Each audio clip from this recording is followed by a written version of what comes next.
What do you need to compete with the fiercest predators on Earth? To tame fire, to make tools, to survive cataclysmic natural disasters, and ultimately turn yourself from being an ape-like creature into a human being. All we're doing is uncovering the secrets of the dead. We're looking back millions of years. This is the story of our battle to survive. Our species nearly went extinct. The struggle that eventually propelled one animal to rise above all other creatures on Earth. This is our story, the story of what makes us human.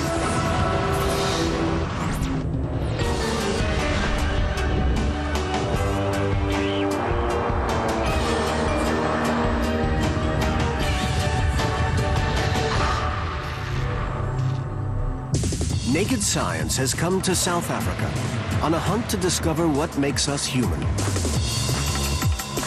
Here, we hope to find the secrets of our past, how we developed language and intelligence, what it was that turned us from simple beasts into human beings. Heading up the inquiry is Dr. Lee Berger, a scientific detective who spends his life sniffing out fossils of human-like creatures. It's looking for our ancestors. It's not just the ancestor of an animal out there. It's telling us about where we come from, what we are, what makes us tick as humans, what makes us maybe the most unique animal on the planet. Berger is on the way to Gladysvale Caves, west of Johannesburg. It's an African phenomenon. The fossils are going to be in Africa. That's where our whole story took place. Every single critical event in human evolution comes from this continent.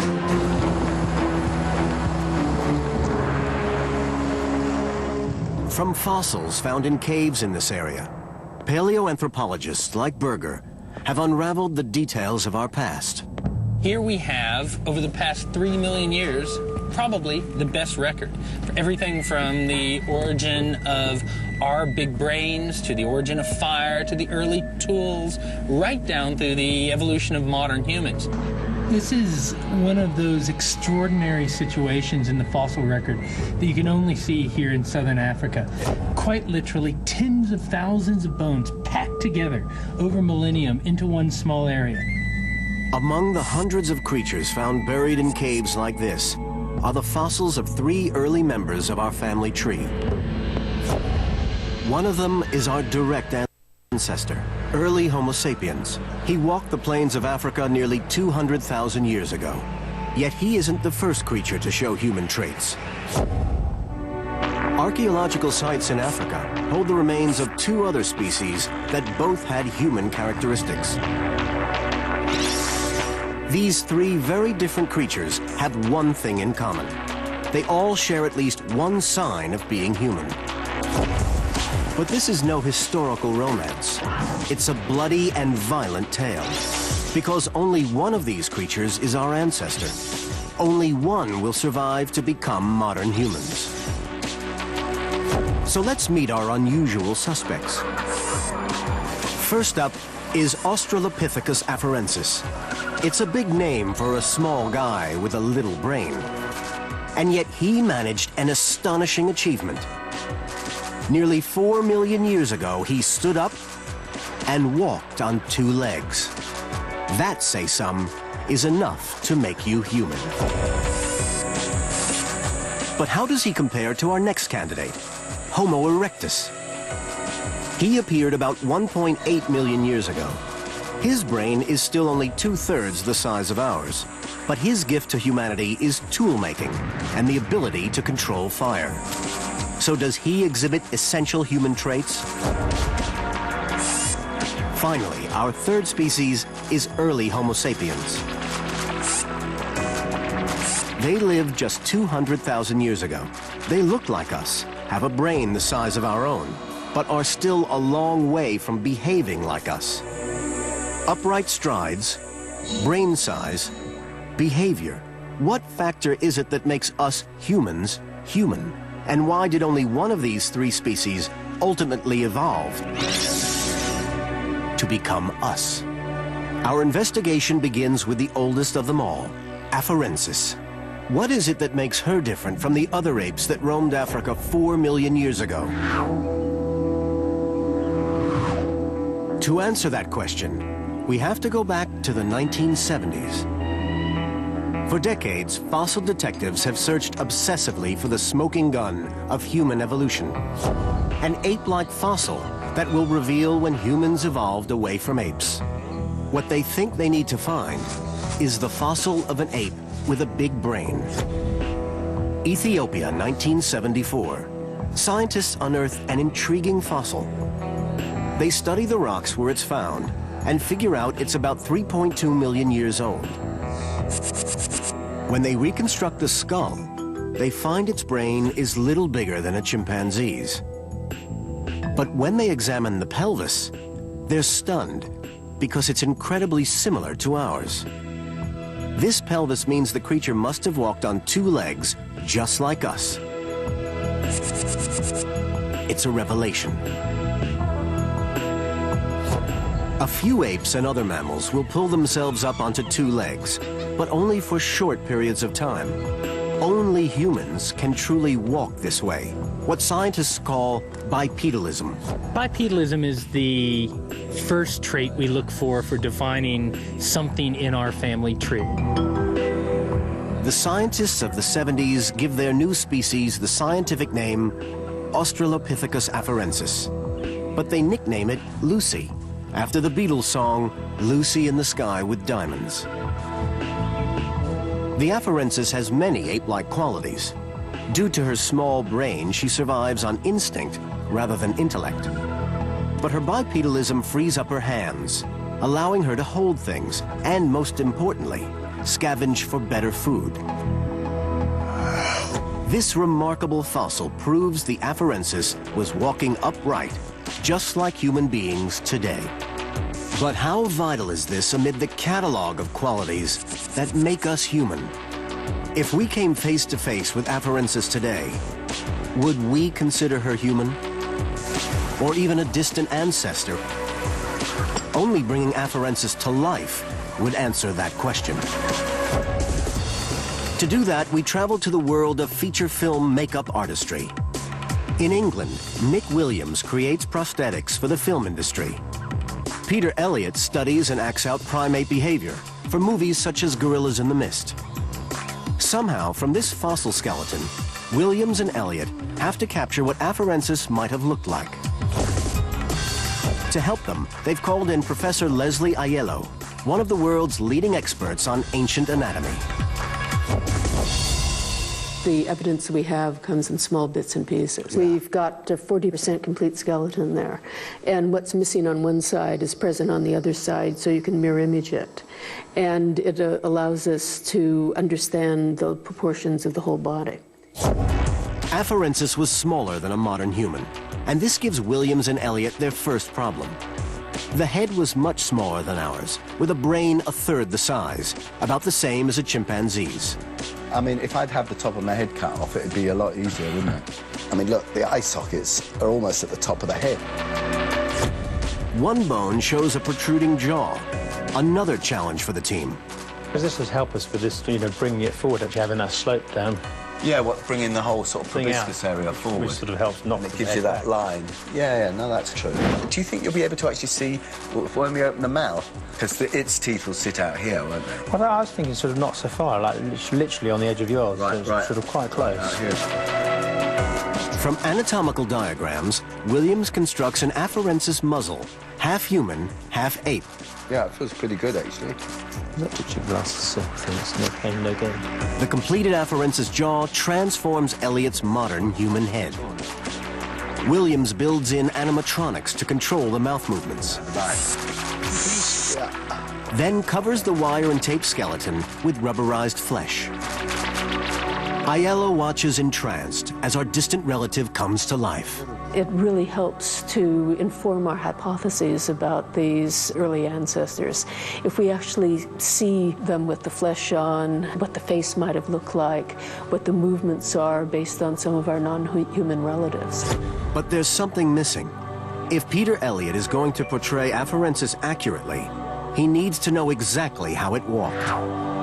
One clue lies in the pelvis. It's actually the pelvis that allows us to stand upright, support our trunk in an upright posture, and also to move our legs in the way that we move them in bipedal locomotion. But the pelvis alone doesn't tell Peter how to walk the walk. How exactly did an ancient ape man strut his stuff? Scientists think they know the answer, all thanks to an extraordinary series of coincidences. 3.5 million years ago, a group of Afarensis live here, on the East African plain of Lake Toba. Then, one day, a nearby volcano erupts. It covers the landscape in a layer of fine ash. Shortly afterwards, a shower of rain turns the ash to the consistency of wet cement. Then, two Afarensis, probably a male and a female, go for a walk. A journey that will be preserved forever. As they walk in the wet ash, they leave their footprints. There they remain undiscovered until 1976. The imprint and stride length of the Laetoli footprints offer important insights into how the Afarensis moved. Most importantly for our team, they offer clues for how Elliott should walk.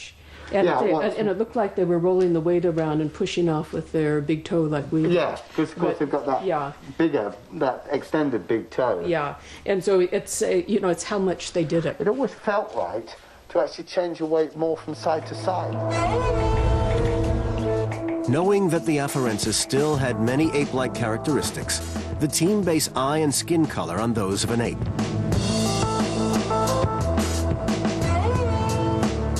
It takes 3 hours to transform Elliott into a scientifically accurate specimen.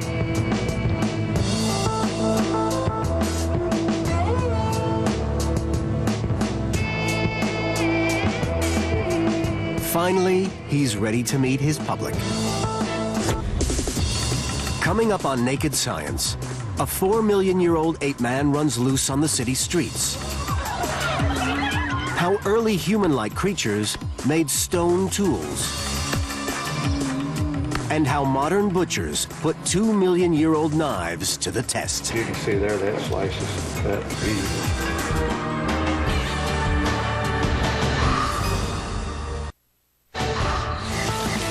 Naked Science is on a mission to find out what makes us human. We're investigating 3 ancient species, each one possessing some human characteristics. The oldest of these, Australopithecus afarensis, lived 3.9 million years ago. But to what extent could it be considered human? It could walk on 2 legs, but is that enough? Moving on 2 legs is absolutely significant. It seems to be, to excuse the pun, the first step on the human line. The one anatomical feature we have that distinguishes the apes from ourselves in these early time periods is this ability to move on 2 legs.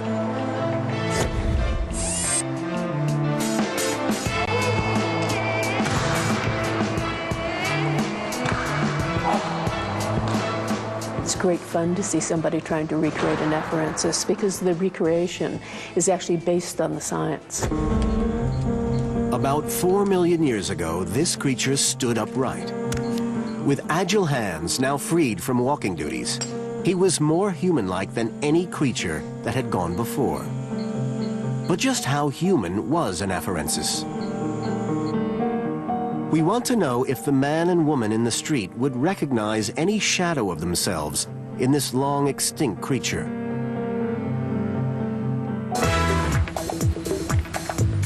When Elliott heads into central London in the guise of an afarensis, he stops the traffic. All heads turn. Pretty soon, everyone's got a camera. But do they want his photo as a memento of a long-lost relative, or because they think he's an escapee from the local zoo? Do they think the afarensis is more human or more like an ape? He's definitely ape-like. It looks more like an ape. I think he's body looks like an ape, but his face looks quite human-like. It reminds me of Planet of the Apes and King Kong. The fact is, the afarensis brain never evolved to what we would recognize as the human brain of today. His behavior is also distinctly ape-like. I can see a connection to the humans, but it doesn't look like a man. He may not look or behave much like us, but afarensis does have some similarities. His hearing is as good as ours. And his eyesight is more important to him than his sense of smell, just like us. And, of course, he walks on 2 legs. He was, in important ways, unlike any other creature on Earth. Many scientists agree he was evolving some very human-like traits. But today, he's perceived as decidedly ape-like, not human. And why not? He doesn't have our language skills, our ability to make tools, or our creativity. He's furry, hunched, and by human standards, not very bright. So since afarensis doesn't qualify as human, let's look through the millennia for a biped with a bigger brain, a more human-like physique, and better manners. One proto-human with all those criteria on his resume is Homo erectus. In 1984, a fascinating discovery is made. Archaeologists working in East Africa uncover a remarkably well-preserved skeleton on the banks of Lake Turkana. At the time, they classify the fossil as Homo erectus. And erectus has one distinctive characteristic. He has a huge skull. The volume of his head cavity is nearly 2 pints, more than twice that of an afarensis. That's still only around 2/3 the size of an adult human brain. But it's big enough to enable Homo erectus to achieve more than just walking on 2 legs.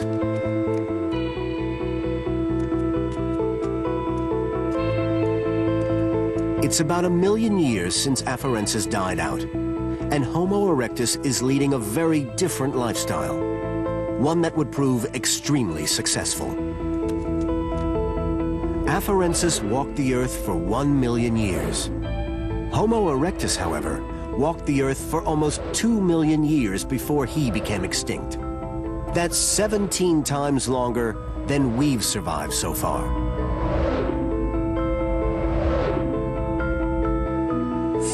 Somewhat amazingly, the fossil finds show that although Homo erectus did not evolve into us, by the time he became extinct, his brain was approaching the size of our own.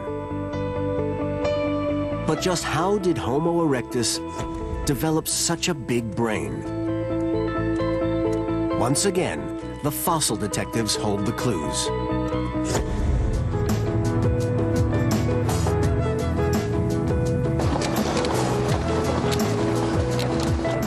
Back out in the field, paleoanthropologist Dr. Lee Berger is looking for signs of Homo erectus. This time, he's not seeking fossilized bones, but tiny stone chips that show that Homo erectus has been here.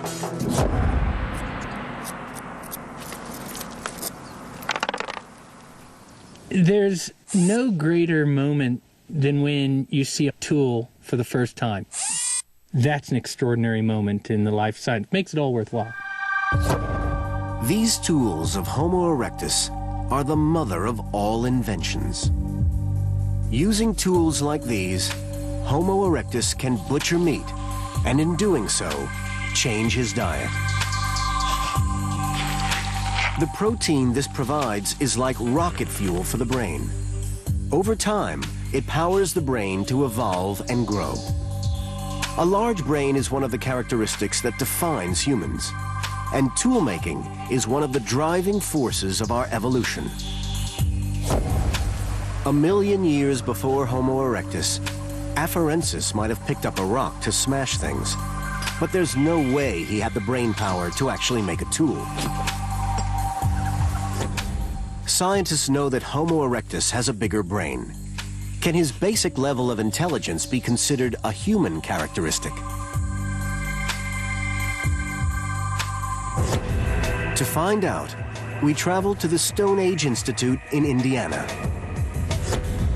Here, experimental archaeologist Professor Nick Toth believes that the best way to understand Homo erectus's intelligence is by studying his tools. But it's not just the tools that interest Toth, it's how they're made.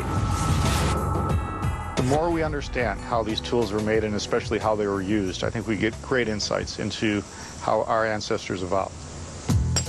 To do this, Toth studies how to recreate primitive tools. This way, he can get inside the mind of Homo erectus. First, Toth has to check out that Erectus was using brains, not brawn. His actions are filmed, and the results digitized into a computer. The team analyze his technique frame by frame, so they can study the biomechanics of the tool-making action. From this, the scientists calculate how much strength Toth is using. They can also detect exactly which muscles he employs. The computer-analyzed film reveals that the technique lies in a skilled wrist action, and that would require substantial brain power to initiate. Proof that Erectus was using his brain.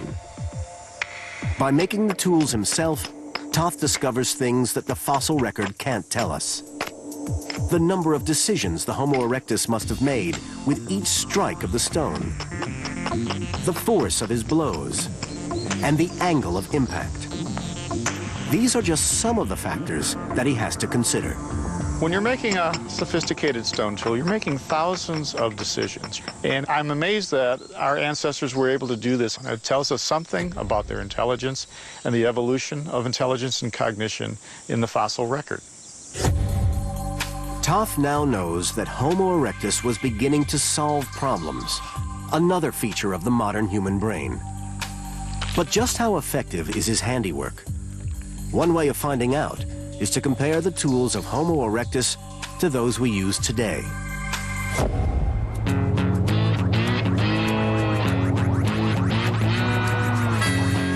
To do this, we traveled to Spencer in Indiana to find some real experts.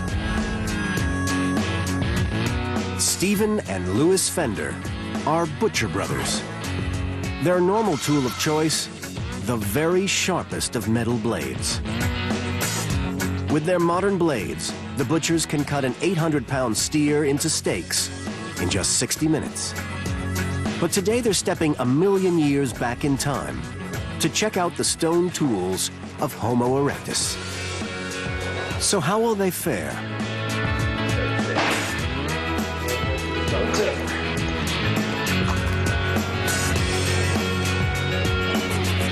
The brothers have never used stone tools before and quickly conclude that primitive man must have had a better technique than their own. The cutting edge is almost as sharp and effective as that of a modern-day metal knife. But you can see there that slices that easily. But without handles they're familiar with, the brothers find the tools cumbersome to use. Be careful. You give this to your pet saber-tooth tiger. It takes them 4 times longer than with their normal steel blades. It definitely works. But the steer never really had a chance. There we go. Finally. So the verdict? Homo erectus was a pretty good toolmaker. During his time on Earth, Homo erectus's skills pay off.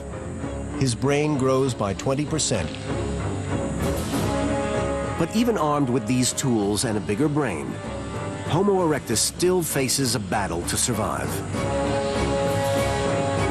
On the African plains, he lives in daily fear of savage beasts and raging fires. Next, Naked Science returns to Africa. to reveal how Homo erectus used his developing intelligence to turn one deadly enemy against another.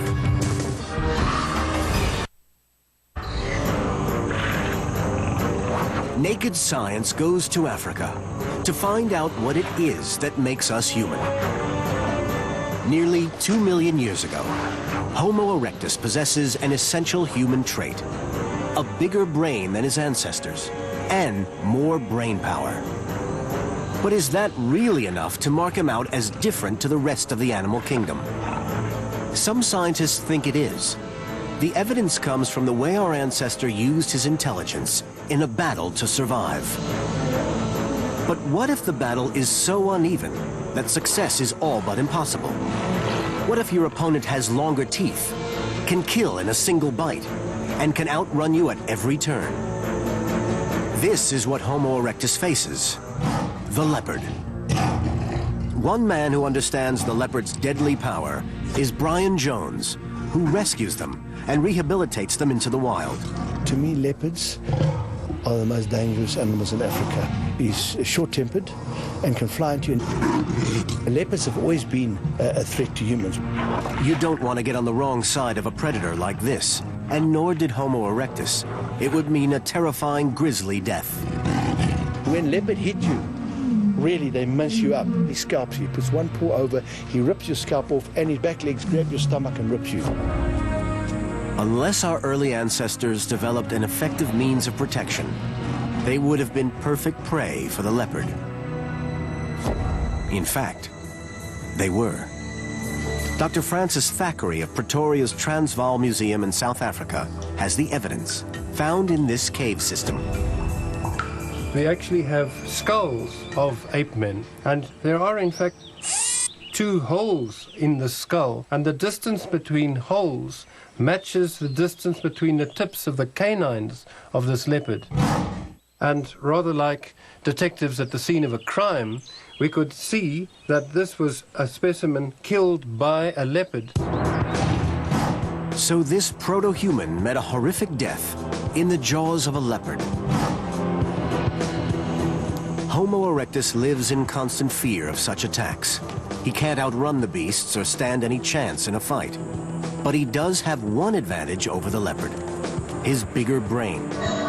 And with it, he has the opportunity of doing something astonishing. If he can use his brain to control fire, he can use flames to fight back against the fangs. But is there evidence that Homo erectus could, in any way, control fire? Thackeray believes there is. He has evidence that Erectus was using fire in the cave, probably for warmth and possibly for cooking. Here, burned animal bones have been found from 1 million years ago, and parts of some of these bones are speckled with white marks, a sure sign that they have been burned at a high temperature. Thackeray believes that these are an indicator of early humanity, and also evidence that Homo erectus is beginning to take control of his environment. But to prove this, Thackeray has to rule out the possibility that the bones were subjected to such temperatures in a natural wildfire.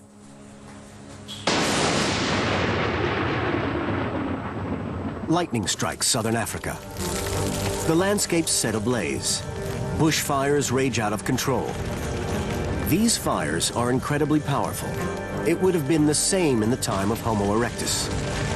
Could the bones found back at the cave have simply been burned by an act of nature rather than by an act of man?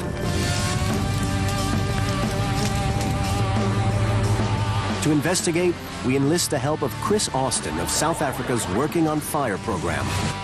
His job is to control these fast-moving bushfires. Grass fires under certain conditions with very strong winds, even in a pickup truck, you wouldn't get away from it.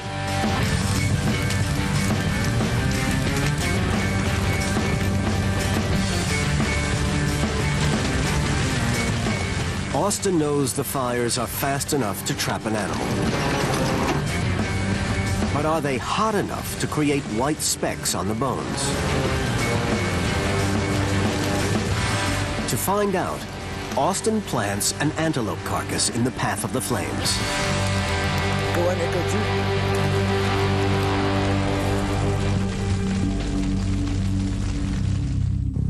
The next day, he goes back to check the carcass. It's definitely been burned, but how severely?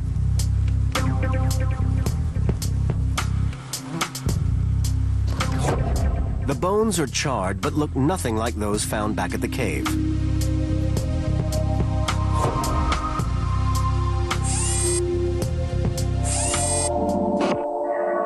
Some of the bones in the cave were burned to such high temperatures that parts of them turned white. Temperatures as high as that can only be achieved by a stationary fire. We can rule out a natural bushfire in the case of many of these burnt bones. Clearly, they were burnt under controlled circumstances within the confines of the cave. Thackeray believes that Erectus didn't have the brain power to start a fire. But he would have been capable of taking a burning twig from a bushfire, and that alone would have transformed his world. By controlling fire, he can cook food, heat cold winter dwellings, and, not least, scare away his enemies. It's probable that no creature on Earth had ever done this before, and its implications would echo down the millennia. It's a remarkable technological development to be able to control the use of fire. Without the controlled use of fire, it would not be possible to have a rocket. Without a rocket, one could never get to the moon, for example. So the controlled use of fire represents that first small technological step that led to the giant leap of lunar exploration. Homo erectus became extinct around 50,000 years ago. As with Afarensis, he did not evolve into us. But his achievements live on. The ability to make tools and control fire are still with us today. But Homo erectus didn't have the essential features that make us truly special. A large brain, creativity, and the ability to solve problems. For that, naked science looks to the wise man of the animal kingdom, the early Homo sapiens. But does even membership in this species guarantee possession of the true characteristics of humankind? Do early Homo sapiens display the qualities that make us uniquely human, and that have led to the myriad achievements of modern man?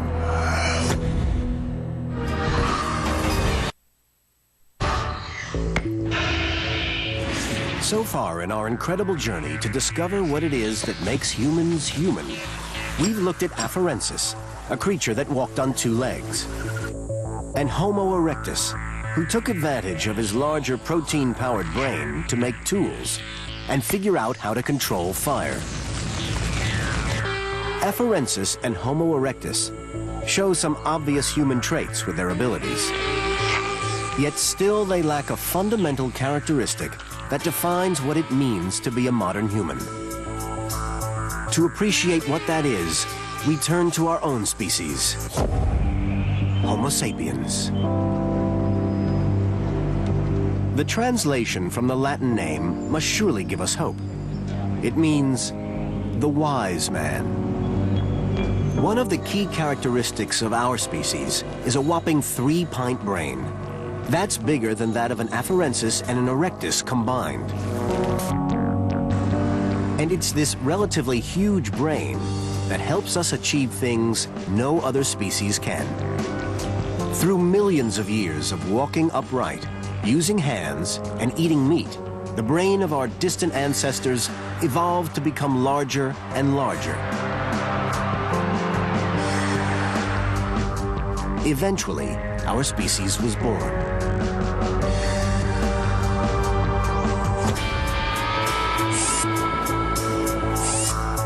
The first Homo sapiens to roam the planet appear in Africa almost 200,000 years ago.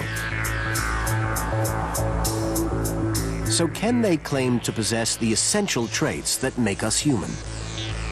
Dr. Lee Berger isn't convinced. Archaic Homo sapiens? That's tricky.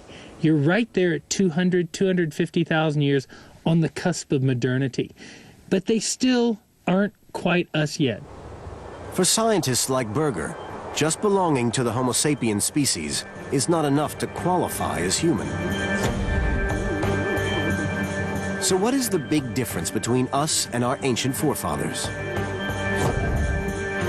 At Washington, D.C.'s National Geographic Society's studios, geneticist Dr. Spencer Wells believes that there is one thing above all else that makes us truly human. The essence of humanity, to me, is creativity.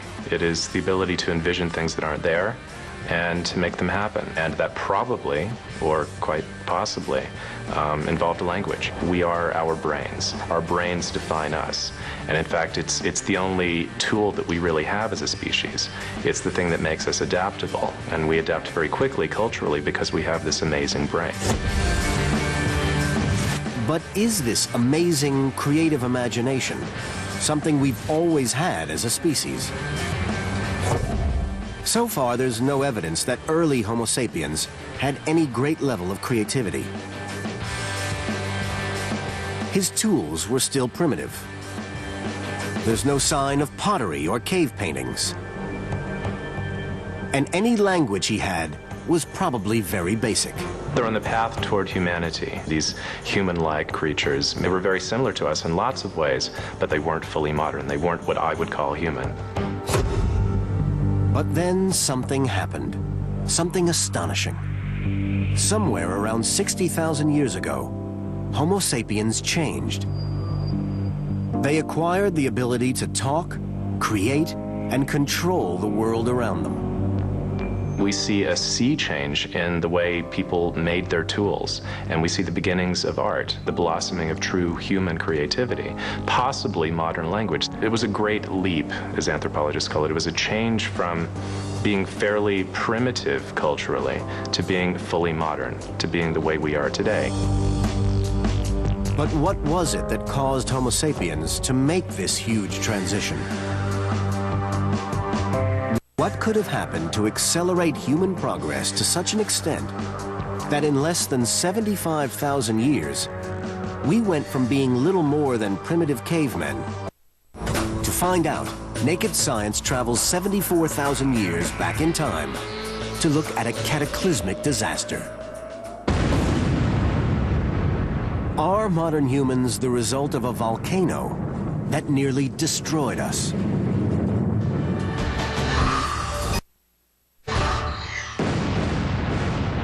74,000 years ago, one of the largest supervolcanoes ever erupts in Indonesia. The fallout has devastating consequences.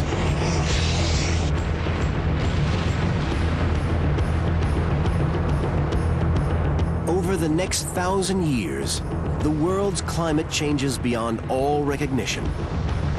The global temperature drops dramatically. Europe and parts of China become uninhabitable. Shortly after this, the world enters an ice age. Africa wasn't actually getting that much colder, but it was getting a lot drier. There's good evidence that large parts of the savannas that people were adapted to live on at that time were drying up and disappearing, turning to deserts. And the food resources were getting scarcer, water was getting scarcer. Scientists like Wells believe that at this time, the Earth's population of Homo sapiens fell to dangerously low levels, to numbers well below many endangered species today. The best estimate is that the population dropped as low as a few thousand individuals, possibly 1,000 or 2,000 individuals. For scientists, it's a population bottleneck, a narrowing of the variety of the human race. The climate change could have meant the end of humanity, but in fact, it may have been the making of us. The survivors went through a sea change in human behavior. They went through a change in the way they made tools. Art makes its appearance. Probably syntactic modern language makes its appearance around that time. And so the evidence is that we became fully modern at that time. And the survivors were the ones who were smart enough to make it through that rough period. The first signs of human creativity stem from after the supervolcano eruption. The earliest human art forms are 40,000 years old. Not only do they show that our ancestors were thinking creatively, They also show that humans were communicating these thoughts. And for that, some experts believe, they must have had language. Other discoveries show evidence of human burial, hinting at spirituality and symbolism. For scientists like Wells, the survivors of the bottleneck are the first to display truly human qualities. I would say that is, yes, when we became human. That's when we became fully modern humans. At some point, approximately 50 to 60,000 years ago, modern humans arrive. It's an astonishing transformation. Other creatures walked on two legs, made tools, and controlled fire. But in a crucial breakthrough, our ancestors go so much further.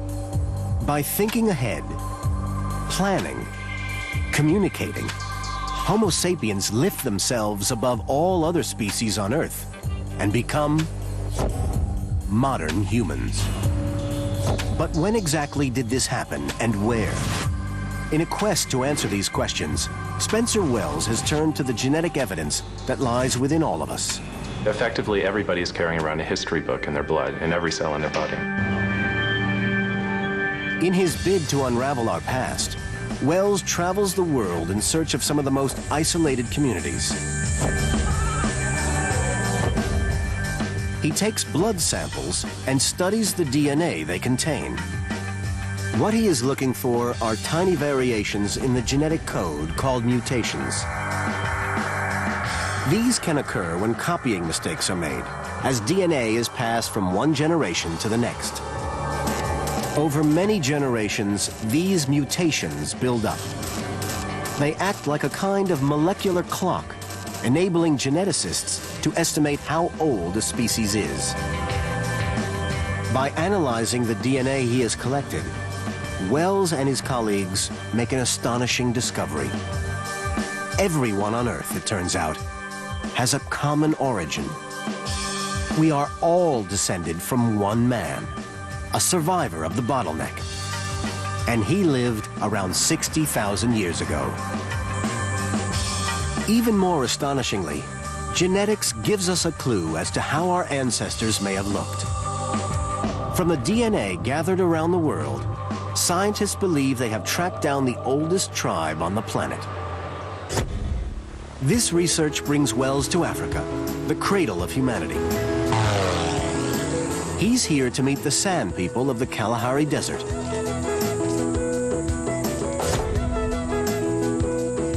The DNA of the San suggests that they are the most direct descendants of the few thousand Homo sapiens thought to have survived the population bottleneck. In a way, you carry a secret in your blood, and you can think about it like a family tree. So it's a great privilege for me to come and meet my distant relatives. The San's status as oldest tribe appears to be confirmed by what Wells sees in their faces. Hidden in their features lie the traces of the many peoples of the world. The high cheekbones of Mongolians, the eye shape of East Asians, the mid-brown skin that can turn lighter or darker. More significantly, their faces are vestiges of those who survived the population bottleneck, the very first truly modern humans. From their gene base burst forth the incredible explosion of human creativity that would change the world forever. Those 2,000 people who made it through this bottleneck event, as we call it, this near extinction, are our ancestors. They're the first modern humans. And it's their offspring who went on to populate the world. The 6 billion people on Earth today are all descendants of these first modern humans. The development of our human qualities has taken well over 4 million years to evolve. Over that time, our predecessors learned how to walk on 2 legs, make tools, compete with predators, control their surroundings, and eventually survive a calamitous natural disaster. Despite nearly meaning our extinction, a supervolcano may have helped spur the making of us. It triggered an acceleration of creativity. That is just the most recent sprint in the long relay race of human evolution, and set us apart from the rest of the animal kingdom.